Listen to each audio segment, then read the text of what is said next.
আমি গুনাহগার, আমার নাগাল গুনাহগার কেউ নাই, পৃথিবীতে আমার সমান গুনাহগার কেউ নাই, আমি কি বড় গুনাহগার। আল্লাহ যদি আমার গুনাহ মাফ করে তাহলে সে মা বাবারে ভজনা করো কান্দে রে, মা বাবারে ভজনা করবা, বড়দের স্নেহ করবা, বড়দের কাছে দোয়া চাবা, ছোটদের স্নেহ করবা, এই এলো তোমাকে কাম।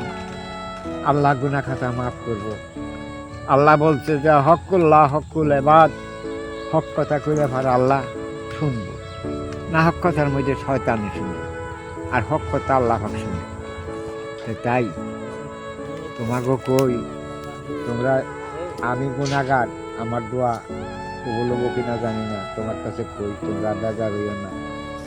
তোমরা বিরাটা কথা গাইকো মনের ভিতরে রাখলে ভালো লাভ আছে, ক্ষতি নেই। হ্যাঁ, আল্লাহ পাক গুনাহ খাতা মাফ করে নেওয়ালা।